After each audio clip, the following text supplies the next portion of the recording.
bumibiyahe yung kagabi lang 'no, sa news na yung vehicle na bumabiyahe, 'di ba, natamaan yung ano niya, sasakyan, 'di ba, ng debris. Okay, so we have that feeling na truly it's not safe outside. Yes? No, kaya nga maya-maya may alarm na stay inside, stay away from the windows, no? Kasi nga, do alam natin na na-proof na ng UAE na nai-intercept nila yung mga dumadating na mga missiles. And yet, syempre may yung mga debris, no, na nahuhulog. Okay, so kaya we are telling we're still safe in UAE, no? Ano na kayo mangyayari? Hala, wala nang mga flights, 'di ba? Ang iba mga sinasabi nila especially mga hotels daw force leave yung iba, no? So we ended up nga wala baka na naman magtanggalan na naman, no? Mag-crisis na naman, 'di ba? What will happen? What if things get worse? No? There are um truly there is uncertain things around us, 'di ba? No, napaka natin. And yet today God wants to remind us, no? Let's read in his word in Psalms 46, 1 to 2. Let's read it loud. Okay? God, God is our God is our refuge refuge and and strength, strength, an and ever-present ever-present help help in in trouble. trouble. Therefore we For will we not will not fear, fear, though though the the earth earth give give way, way, and and the the mountains mountains fall fall into the into heart the heart of the of sea. the sea. Amen. Let us pray. Hallelujah. Oh God, we thank you, Lord. We praise you. Even, oh God, what's going around, Lord, thank you for your peace, oh Lord. Thank you, oh God, for keeping your people safe, oh Lord. Salamat, oh God. Lord, as I share your word today, oh God, thank you, Lord. Put power into my mouth, oh God. Let them see you, Lord, through me, O God. Anoint me, O Lord. Let me speak your truth, O God. And let your people hear it, Lord. Receive the blessing that comes from you today through your word, O God. May the people see you more, Lord. Know you more, O God, through your word today, O Lord. Thank you, Father. Bless each one, O God. Salamat, Lord. Bless our worship. Bless me, O Lord, as I share your word, O God. Thank you, Father. I only, Lord, give glory to your name, O God. Amen. May it be, Lord, as I speak your word, ikaw, Lord, ang makita at marinig ng iyong church, O God. Thank you, Father. Amin, itinataas, Lord, ang, ang worship na ito, and ang word na ito, O God. May the people know you more, Lord. Thank you, Father. We just want to glorify you, Lord, in the name of Jesus. Amen. Amen. Okay, so see, God is our refuge and strength and ever-present help in trouble. 'Di ba? Kasi nga ito ang time of Psalm, no, sa time of ng sinulat ng Psalm na 'to, it's in the Old Testament, no. This is the time na yung Israel is under always under in captivity, no. So in Psalms 46, this Psalms 46, okay, we can understand the background of this verse, no, na um in Psalm in the while writing this psalm, no, the author, it is traditionally that during this time, no, it is when the Israel, no, face serious danger, no, they are always na sinasakop sila, 'di ba, they are always na just like parang kung titingnan mo ngayon yung mga nangyayari parang nare-repeat siya, no. No, Israel pa rin ang involved, 'di ba, mga neighboring countries pa rin yung kasama, no. So here, and let's always remember that our God is the same, no? Noon ng panahon, yesterday and today and even Yes, yes. forever.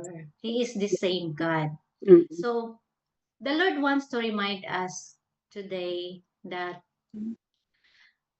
through this word, no, during this word na sinulat itong Psalms, this is the Israel is always in season na sinasakop sila, nagiging slave sila, no? Invasion, no, sinasakop sila. So they're always threatened. No, kahit naman ngayon, 'di ba, naririnig natin, no, na yung ano, yung meron nga nag-ano na isang missile lang daw kasi kaliit naman daw ng bansang Israel ay mai-erase na sila, 'di ba? So, ever since pa pala talaga 'to, no? But since sabi nga dito, we know that Israel is a chosen, no? No, Yes. chosen na Amen. ano ng Lord, no? They are ano Chosen people. apple of the eye of the Lord. Amen. Okay, so when dito they are threatened na nasasakupin uli sila. Ang involved naman is the kingdom of Assyrian, no? Assyrian si King Sennacherib ang leader that time, no, sa kalaban nila na country. So the people of Israel that time, they feared of destruction. 'Di ba? Parang kung ano yung ma-relate natin 'to ngayon, no? Na, oh, paano na lang kung tumama to yun sa building namin, 'di ba? We cannot really put our full trust sa high-tech ng ginagamit ng government dito, no? So kaya we cannot deny na may takot pa rin talaga sa puso natin. Amen? Amen. Pakitaas ng paa ng hindi takot. 'Di ba lalo nung mga first days. Okay, so the Israelites, no, they feared, natatakot sila, destruction, 'di ba? Syempre isang dati parang physical pa yun, no, na talagang by ano, physical na laban talaga yung dati, 'di ba? Sword kung sword, no? Okay? So, ngayon, same pa rin ang ano, ang nangyayari, no. They are still facing even us involved, no. So we can imagine ourselves at this time, no, na tayo yung mga Israelites at that time. They fear distractions, they fear there are a lot of uncertainties, no.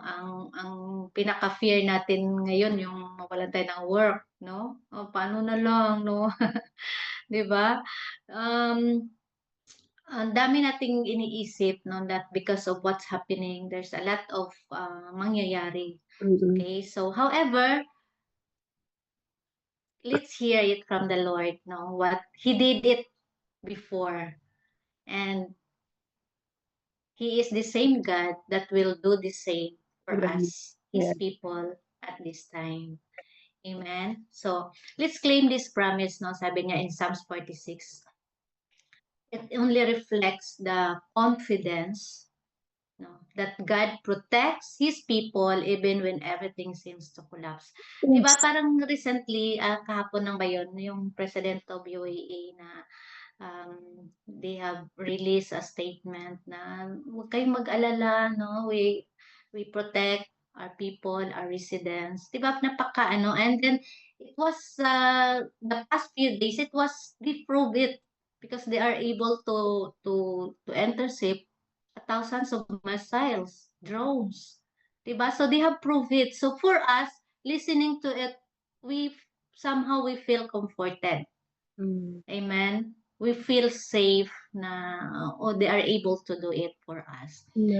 How much more the one who is promising to us, the one who created heavens and earth and everything in it. He says this, I am your refuge. I am your strength. No? So, here, ang sabi to, therefore, ang pinaka-describe niya pa dito is, do the earth give away? No? Can you imagine the earth give away? So it's like the whole earth will like Yes. collapse. Mm. No? Mountains fall into the heart of the sea. Di ba usually ang mountains is malayo naman sa dagat, no? Parang napaka-imposible na mahulog sila doon sa heart, sa gitna ng dagat. 'Di ba? So that's how the Lord promising us this day, no? That the very heart message of this promise is for us to feel safe even everything is not in trouble, even everything is in trouble. Amen. So here our title is We Have Peace in the Middle of Uncertainty.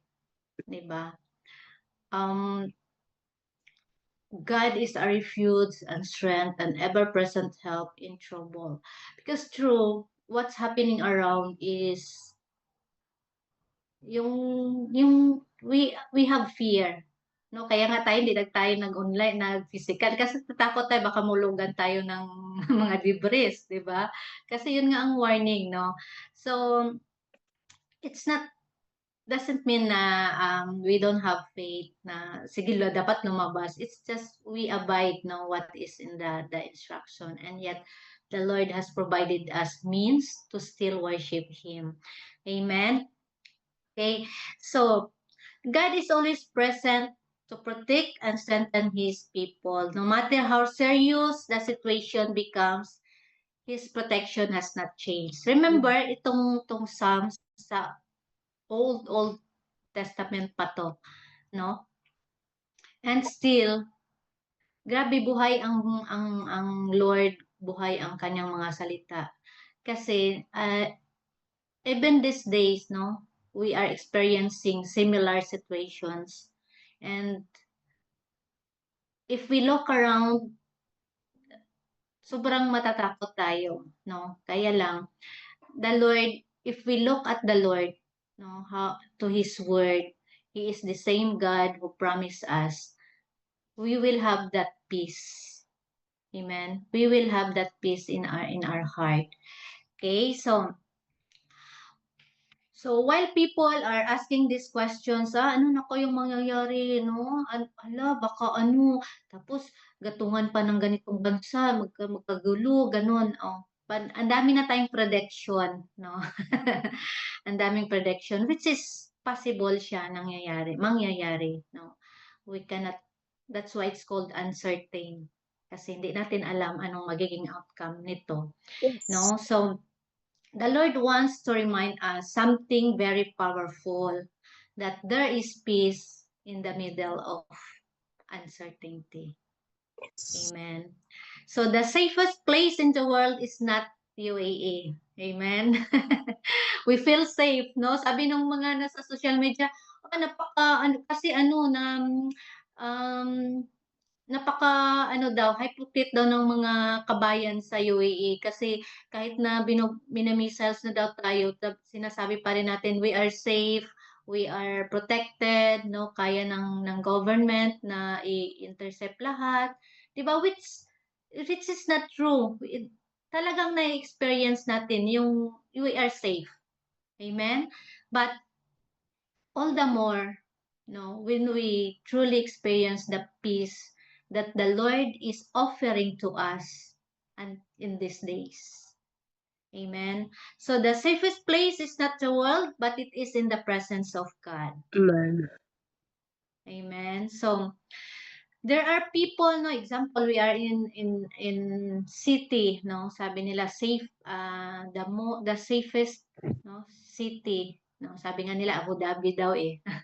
Kaya 'di ba, safest city, yun yung mga past months na declared sa na Abu Dhabi is the safest city, UAE is the safest country, no? And we are confident of that.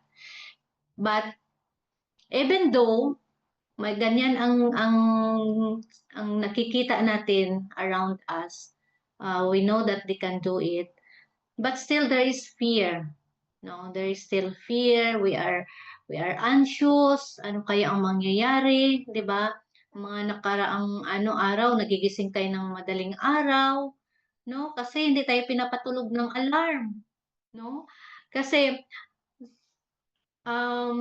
lalo dito talagang rinig na rinig, no? Pag nag-alarm, mga ilang seconds lang ang lakas na ng explosions talaga. And for me, I know na-intercept siya, no? Talagang papa in Jesus name ka talaga, no? And there is really fear ba na natatakot tayo, no? Na ano kaya mangyayari, what if yung pag tinitingnan ko nga yung lahat ng mga buildings, no? Yung nai-imagine mo ba kung nagiging anxious ka, no? Na-imagine mo, lo, paano kaya pag tumama diyan ang tapos makikita mo na yung kung masyado mong yung imagination mo, no? Salamat. Parang sobra kang matatakot. But the Lord wants to look at him, na especially to his word, no? Okay, that the true peace is not in the country where you are safe.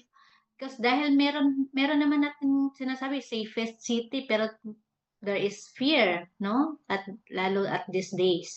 Okay, meron namang sinasabi na we are still anxious, no? When we say anxious, we keep thinking what is coming, what is ahead, no?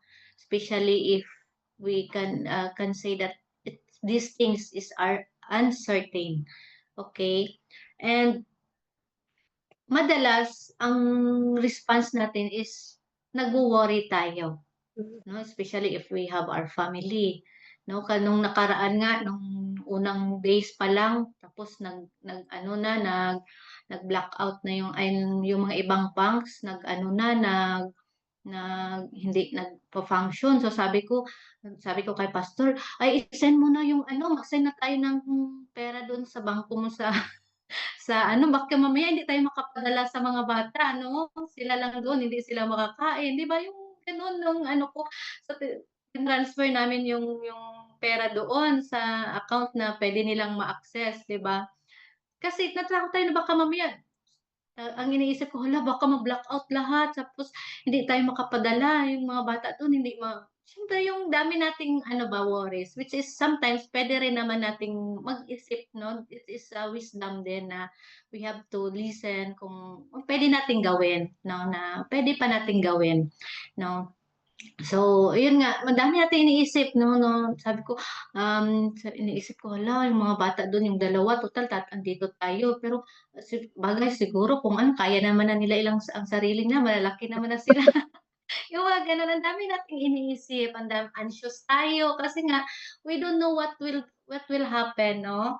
So, that's why the Lord wants us to listen these days, no? That even before this time in times of these psalms, no, he is the same God that our refuge, no. When we say refuge, he is our safe place. He is in control, and the very best thing is he is still the same God protecting his people. Amen. Amen. No. Sino bang anak ni Lord? Taas ng kamay, be? No? No, taas ang kamay, no? The Lord is protecting his people. Amen. Here,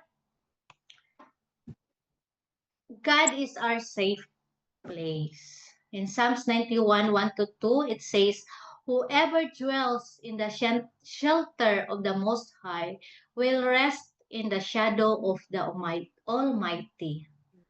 No? Naniniwala nga tayo dun sa promise ng mga tao, no? That yung tao is, alam mo yun, kahit pagustuhin nila, they have their limitations. Amen? Even UAE, they say na we will protect our people, we will protect our residents. But they are human, they have limitations. Amen? But here, the one who is giving us the promise is our one true God. No? He said, My promise is your protection. My presence is your protection. Amen. Whoever dwells in the shelter of the Most High will rest in the shadow of the Almighty. How amazing is that? Diba? Napaka-amazing, no? We just have to believe this promise. Amen. Even when the world feels unsafe, we have our spiritual shelter. That's why tulog na tulog tayo, nagigising lang tayo nga dahil sa alarm, no, malakas. Hindi mo pa pala talaga pwedeng ano, no, hinaan yung alarm nila. 'Di ba? Kahit naka-silent yung phone mo. Napaka-amazing, no? Gigisingin ka talaga, no? Tapos, ito pa, sasabihin, thank you. Yung mag-alarm uli, sabihin, thank you. You can now proceed with your normal, di ba? Dapat manahimik na, tapos na pa pala eh. Gigisingin ka pa uli, sabihin na thank you. Amen? So, we may feel far from our home country, we may worry about our family, but God says, my presence is your protection. Diba? Napaka-amazing, no, ng promise ni Lord. My presence is your protection, no? Ang galing lang ng ano ni Lord, ang galing lang ng ang promise ni Lord, no, na when we look at it, this is our only hope in the midst of this what's happening around us. Amen. So our safe is not in the place, our safety is in God's presence. Amen. Imagine yung bumabagyo, sino nakaranas ng bagyo, no? Bumabagyo, 'di ba? O kahit nga lang kidlat, no, kahit kinikidlat-kidlat na lang diyan, or even at this time, no, so even Mia, no, when Mia is, he also, ano, parang na, ano na rin ni Mia, no, na there is something happening, no, na sabi niya, we cannot go out, it's because there is missile, ganun siya. Kasi talagang naririnig niya, no, nakikita nga namin dito minsan eh, yung mga na-intercept sa taas, pero malayo naman daw yun, no, so, sometimes when nga pag may nangyayaring gano'n na may pumuputok, sabi ni pastor, "Come here Mia," na ano ihahag niya si Mia, 'no. Same is true do'n ba sa mga during the storm, 'no, example. Example lang yung bumabagyo, 'di ba? When the child hears the yung mga kulog, kidlat, no? Especially sa Philippines, 'di ba? Kita-kita kasi yung mga bahay kubo pa yung mga bahay natin, eh, no? 'Di ba? So, ang lakas ng hangin, no? Ang lakas ng ulan, kumikidlat, kumukulog, 'di ba? Natatakot yung bata. But when the kid runs to his father or to his mother, 'di ba nako-comfort siya, no? Nako-comfort siya. Okay? So, here, it says we are in his arms. No? A child runs into the father's arms during the storm. So what happened is, hindi naman nawawala yung storm eh. No? Di ba pag tumakbo yung bata doon sa parents niya o sa tatay niya, right there, hindi naman nawawala yung storm. Pero ang nangyayari is, napapatahan nung tatay yung anak niya. No? He feels safe. No, the kid feels safe in his father's arm. Amen. Same is true with us. Okay? It's normal na natatakot tayo. Amen. God does not immediately remove kung, 'di ba, pag nag-pray tayo, hindi naman agad-agad tumigil yung Iran na, sige, nag-pray na si Sis Ann. Tigil na natin 'to, 'di ba? Sige, nag-pray na si Sis Angie na mag-stop na yung Iran mag-send ng missiles nila. Hindi naman agad-agad nawawala. And yet, when we run to the Lord, no, when we run to the presence of the Lord, we feel safe. Have you tried that? No, mamaya i-try nyo pag hindi nyo pa na-try. No, you will still able to sleep. Amen. So, church, God does not automatically remove our storm, no, what's happening around us, but His presence gives us that comfort. His presence gives us that safe feeling. Amen. Okay, so it's either we have to fear or we have to exercise our faith. Okay, as I said, we are humans, so normal that we feel these normal feelings. No, we feel fear. It's natural, but as the children of God, our our response should be our faith. No, faith is our response. In Isaiah 41:10 says, "Do not fear, for I am with you. Do not be dismayed. I am your God." Amen. Sino ba ang God natin? Siya lang naman ang gumawa ng heavens and earth and everything in it. Yes. No? Minsan na ano natin kasi na parang na-underestimate natin na anong kayang gawin ni Lord para sa atin. Amen.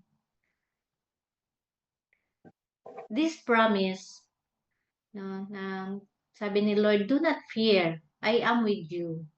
Do not be dismayed, for I am your God. Okay? We have to choose faith over fear. Pag normal yun na nagpapanik tayo, 'di ba? Sino na nagkaroon ng emergency backpack, andun lahat ng passport, mga documents, get ready. May nakita nga ako sa sa Facebook na ganito na daw dapat natutulog, hindi na nakapajama, dapat naka ready to go. Yung sapatos na lang ang isusuot, no? Pati ang backpack, mga emergency kit nasa tabi. No, it's a wisdom to get ready, no? But it should not that na mamuhay tayo diyan sa takot. Amen. When panic attacks, pray. Amen. So we have to exercise trust. Who has been able to build trust to UAE government by now?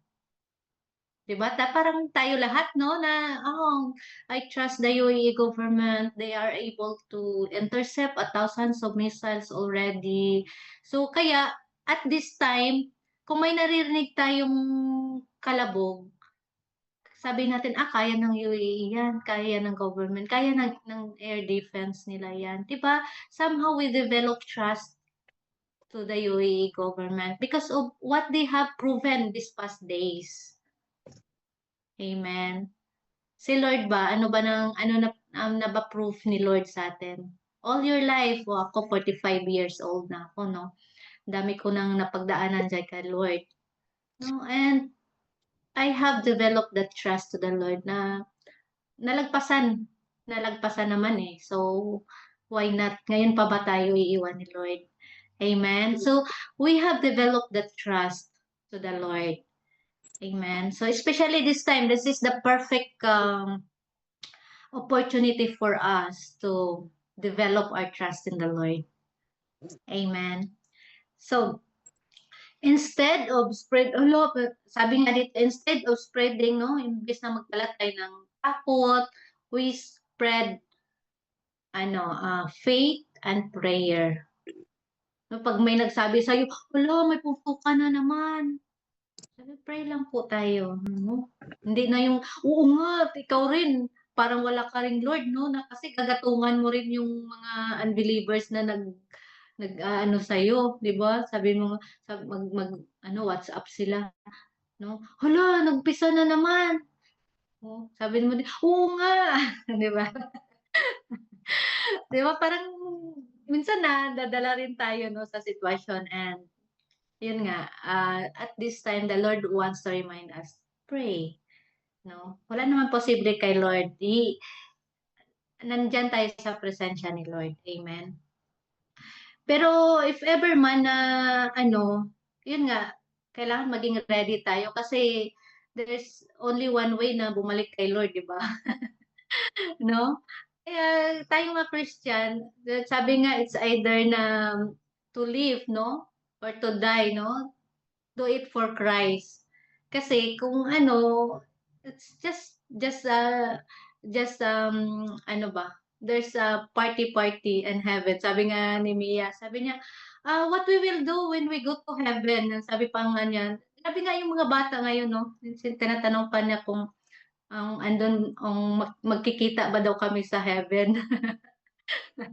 No, sabi ko, oo naman na. So that's why kung mommy is not here, you still believe in Jesus, no? You still have to follow Jesus because at the end we will see each other in heaven, no? So it's the right time also to teach our children, no? Na na no matter what, we are in the Lord's hands. Amen. So here, the plane is built to handle it, no? Yung turbulence. Sinong nakakasakay na ng eroplano? Siguro yung iba nagbarko papuntang UAE. No, lahat ng tayo nakasakay, no? Imagine ko nga nung unang-una kong sakay ng eroplano, papunta ako nun dito sa UAE. Galing ng Jensen papuntang Manila. Ang liit nung Cebu Pac ba yun? Pala, na sinakyan ko. Tapos ulan-ulan. Grabe, kaba ko talaga kasi first time kong nag-eroplano eh. Halos sabi ko, Lord, parang nag-ano na ako kasi ako lang mag-isa, no? Ako lang mag-isa ako lang mag-isang ano, pumunta. Syempre, papunta na ako dito sa UAE. Grabe talaga yung kaba ko kasi may turbulence. Sabi ko, ganito ba talaga? Tapos hindi na ako talagang sa 2 hours, grabe talaga yung ano ko. Ganun talaga, there's always a first time, no? Pero ngayon, sanay ka naman na kasi turbulence lang pala yun. Parang ano lang, inaalog-alog lang pala. No? Ganun sa mga umpisa na natatakot tayo. Yeah. But let's always remember, no? Yung during the turbulence, di ba, na sino pa rin ang kinakabahan, no? Kinakabantay ka sa hala, baka ano na mangyari dito.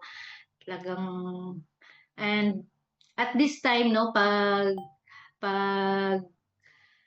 sumasakay ako ng eroplano, for that, 8 hours. For that almost 6 hours, tulog ako niyan. No? Kasi alam ko na, pag ano lang pala, turbulence lang pala, malalagpasan ng eroplano yan, no?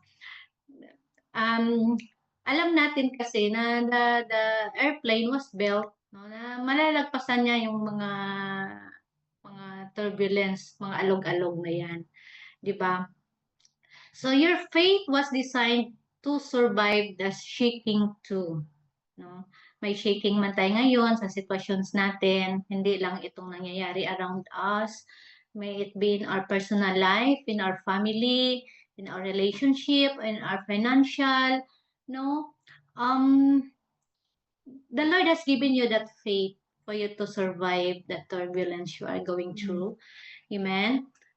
Let's always remember na the shaking is not equals to crushing. Amen. Sinishake lang tayo.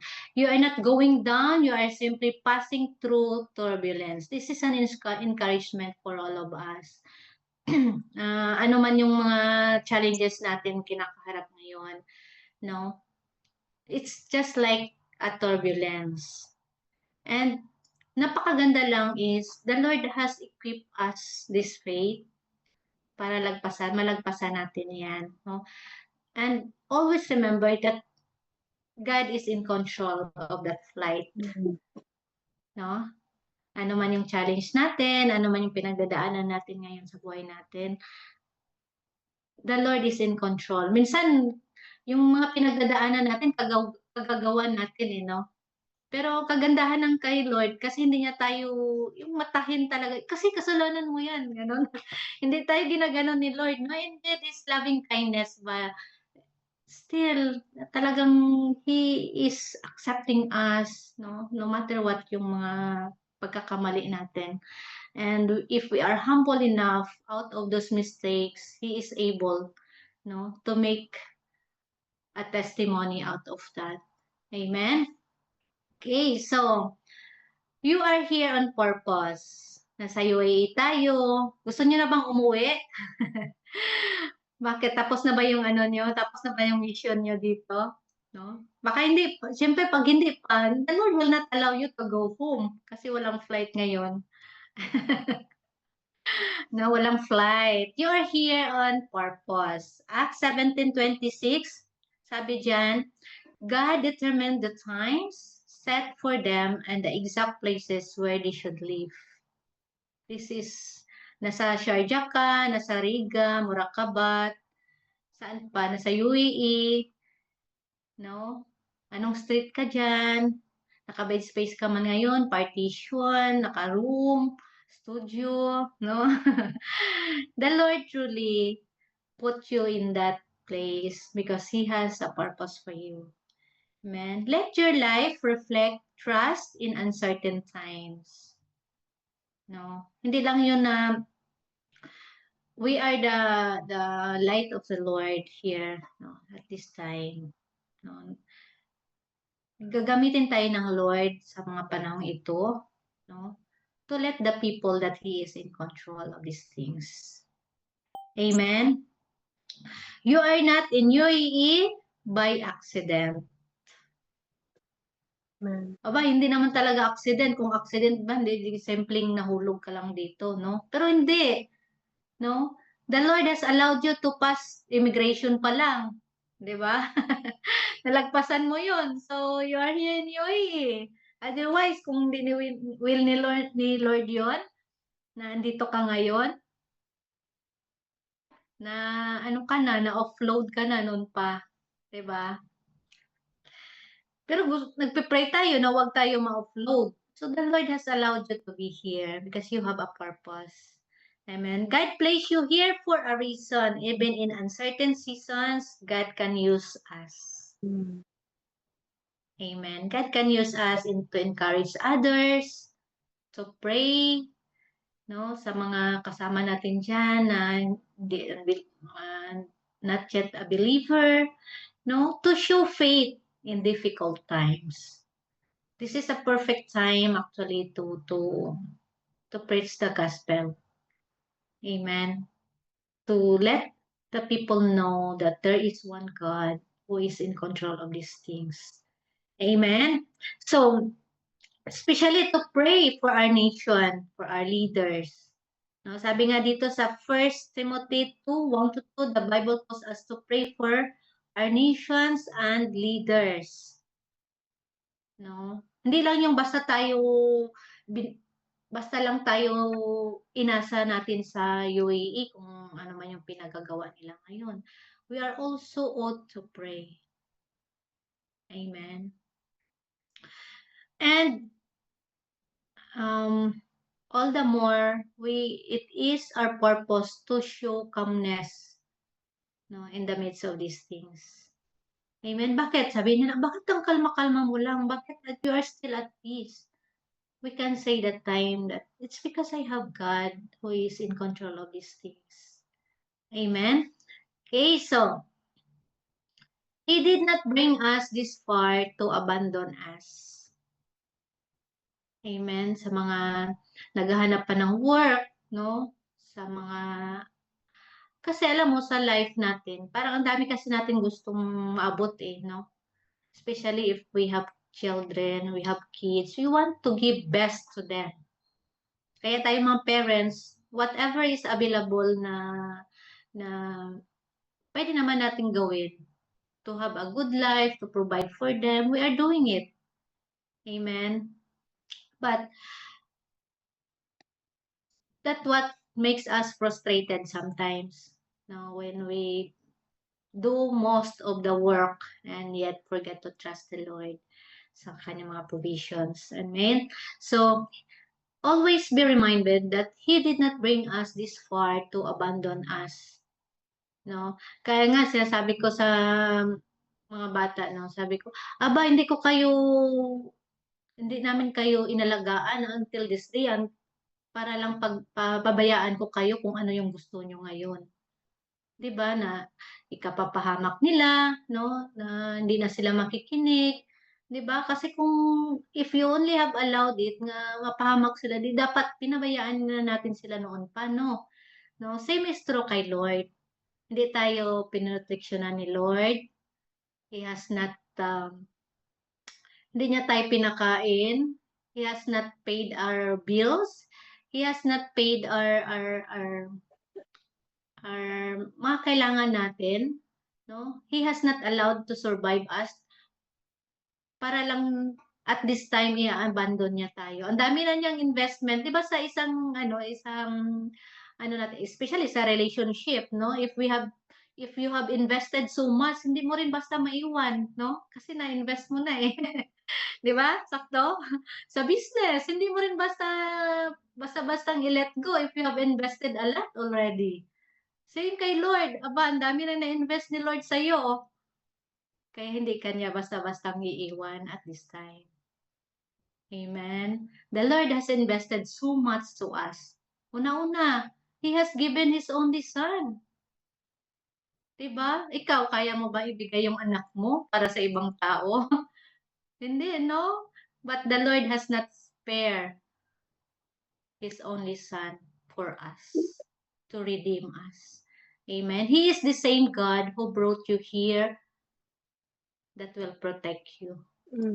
Amen. He is unchanging God, even if the world shakes, God never change.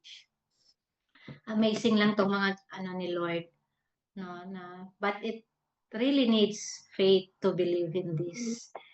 Amen. And He is the same God that sustains us. He holds you through even in uncertain season. No? Especially for us, we rely mostly on our jobs here. No, sabi nila, wala nang baka mabigla tayong ma-terminate kasi wala nang business, down na ang mga properties, ang mga real estates, ang mga hotels. Ang dami nating iniisip, no? Ano na lang gagawin natin, no? But always remember that He is the same God that will sustain us. Amen. Okay, so next is God is our lighthouse. No? Sa panahon ngayon, ano ba yung lighthouse? No? May mga seafarer ba dito?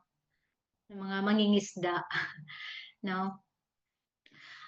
Lighthouse, it is like the tower, no? Sa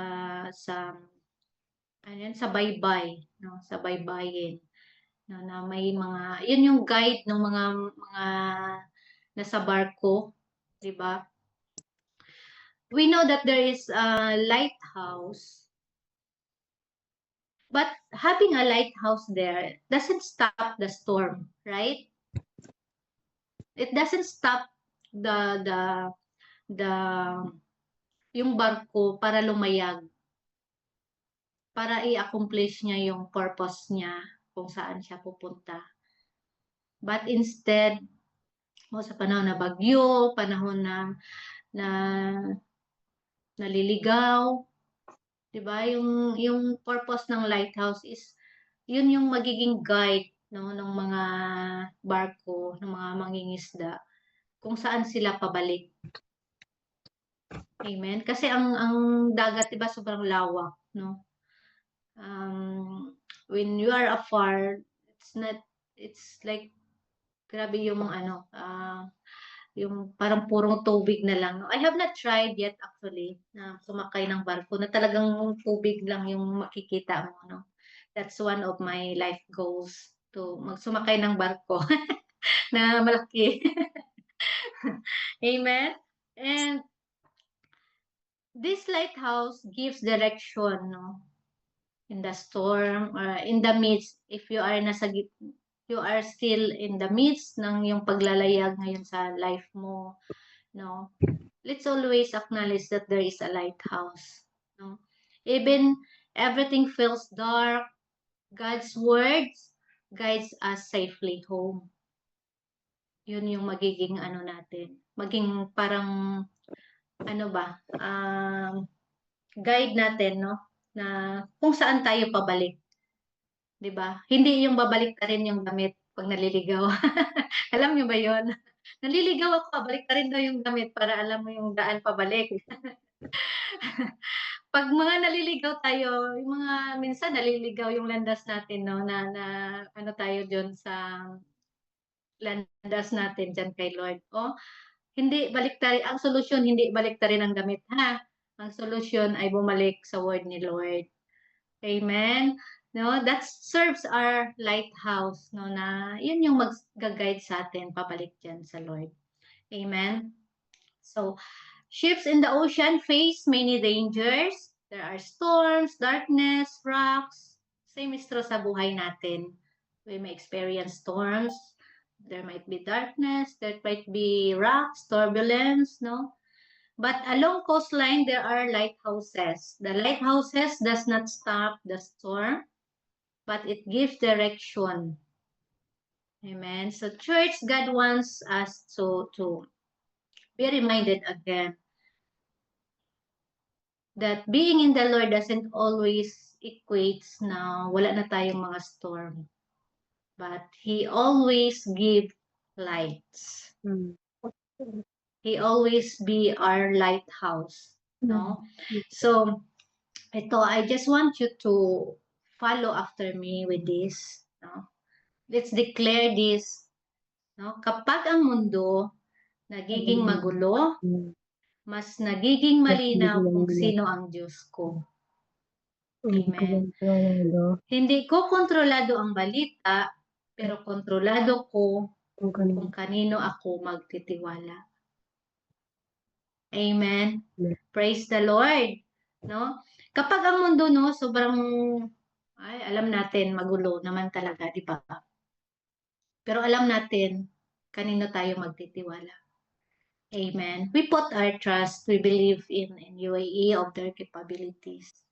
But above all that, let's put our trust sa Panginoon. Amen. Church, today's message is very simple. Amen. We cannot control everything, what's happening around us, but we can choose where we put our trust. Amen.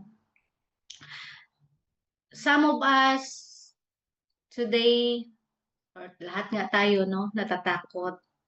No, there's fear in our heart. We are worried of our future, especially may mga anak tayong umaasa sa atin, right? We are worried about our family, or maybe you are worried about your health, no? You are sick at this time, diba? So, but today, God is reminding you, do not fear, for I am with you. Amen. If you need peace, you need strength, God is our everything. No? Let us come and pray. Hallelujah. Thank you, Lord. Thank you, Father. You are faithful, O God. Salamat, Lord, for your word. Lord, for assuring us, O God, that you are our peace, O Lord. Today, Lord, we lift to you our lives, O God. Thank you, Father. Sa iyo kami nagtitiwala, Panginoon. Yes, Lord. We may face fear, O God, challenges right now here in UAE, O God. But Lord, we choose to put our trust in you, O Lord. Amen. Thank you, O God. You are faithful, O Lord, in the midst of this, O God. Ikaw lang, Lord, ang maitaas, O God, even sa aming mga buhay, O Lord. Amen. As you said, Lord, you have purpose for each one of us in this place, O God. Salamat, Lord, for you have chosen us, O God. Amen. Give us, Lord, a heart, Lord, to share your word, O God. To be a light to others as well, O Lord. To share that the salvation that comes from you, O Lord. Amen. O God, we ask to continue to protect this country. O God, thank you, Father. Bless the leaders of this country, O Lord. Thank you, Lord, for your protection. Amen. Cover, Lord, this place, O God. Cover this country, O Lord. And I pray, O God, the leaders, Lord, kayo, Lord, ang mag-intervene, Lord, what's happening around, O Amen. God. Thank you, Father. We just put our trust in you, O Lord. O God, even us, Lord, in the midst of this, what happening around, Lord, give us discernment, O God. Amen. Able, Lord, to see what you want us to do, O Lord. Amen. Thank you, Father. O God, comfort our hearts that feel anxious, O Lord, and replace it with your peace, O God. Lord, we also pray, O God, for Maranatha 6, O Lord. Thank you, Lord, that we are having a favor in your eyes, O God. Protect each one of us, O Lord, even our families, O God. Lord. Salamat, Lord. There might be a lot of uncertainty ahead, but we Yes. are placing our trust in you, O God. Amen. Thank you, Father. We magnify your name, Lord. Kayo, Lord, ang manguna sa aming lahat, O God. In Jesus' name, I pray. Amen.